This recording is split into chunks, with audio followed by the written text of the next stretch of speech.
From our free daily newsletter, the latest from podnews.net with Magellan AI.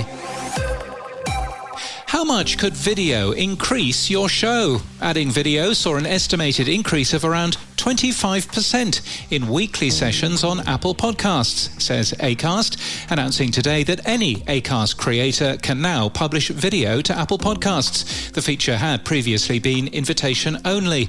All creators have potential to earn from video as well through Acast's marketplace. The video plan starts at $39.99 a month on an annual plan, and if you're already on the Acast Creator Network, get you, and just ask your partner manager. Buzzsprout has expanded its video hosting to now support Apple Podcasts, YouTube and Spotify. One of the biggest podcast hosts in the world, the company's users can now deliver 1080p video to all three platforms. The audio and video plan starts at $25 a month on an annual plan. Yesterday, we reported on new skip ahead functionality from Spotify, which can be used to skip ads, intros or promos in podcasts with just one button. Being tested by selected premium users in the US, it now appears that this is also available for some premium users in the UK, the world's second biggest podcast market. How flash is your office? But has it got a rocket in the middle of it? While Diary of a CEO Stephen Bartlett has spent more time in the US recently, he's committed to his London offices by recently completing a full renovation of them. We've plenty of pictures, including of the rocket. It's close to the podcast show venue, so we assume there'll be a flat white for us if we pop in next May. The recently opened Obama Presidential Center has a state-of-the-art media suite and a recording studio.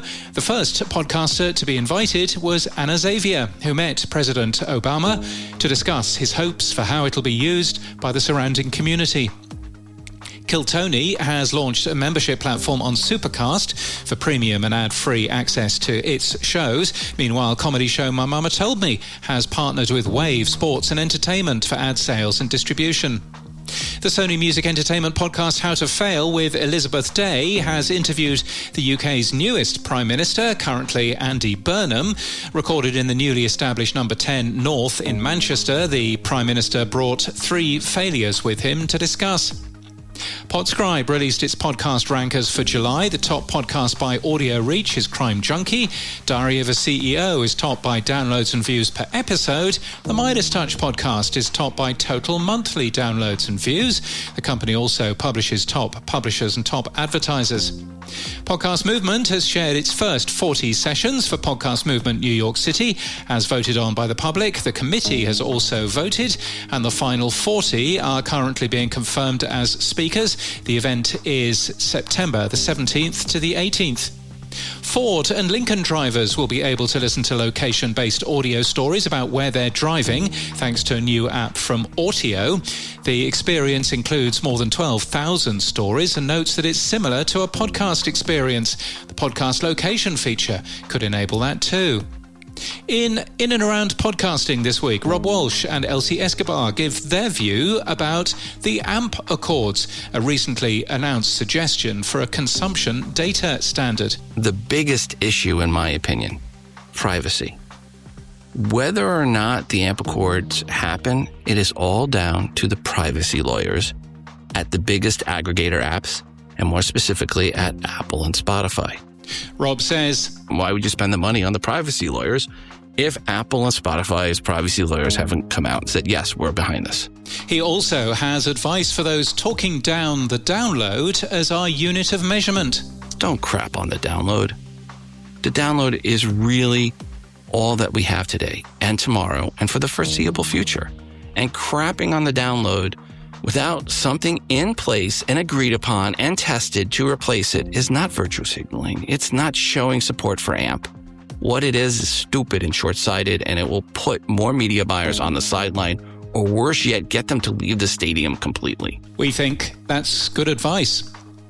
Kill the Fill is macOS software that promises tedious edits done in seconds, removing ums, you knows, and any other words that you put into a list. The tool works 100% offline, can export edits to Final Cut or as an EDL, and can also export transcript files.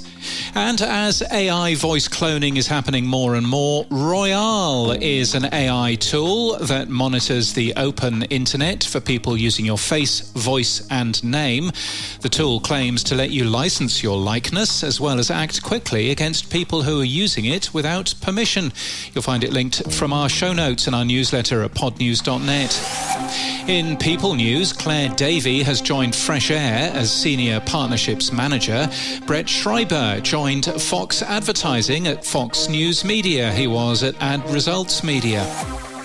And in podcast news, Elsie Escobar is celebrating 20 years of podcasting. The first episode of Elsie's yoga class was published at the end of July 2006.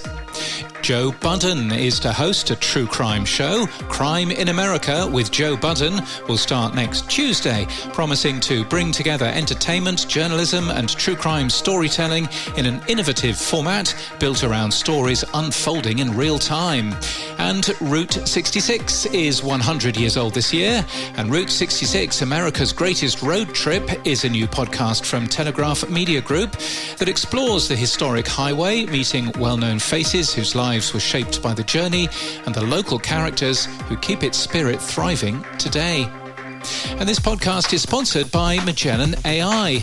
Earmax Media grew podcast conversion rates 12 times over 2 years by tracking which shows and formats converted. You can read their playbook today. You'll find a link to Magellan AI in the show notes. And that's the latest from our newsletter. To read all the stories and subscribe for free, we're at podnews.net.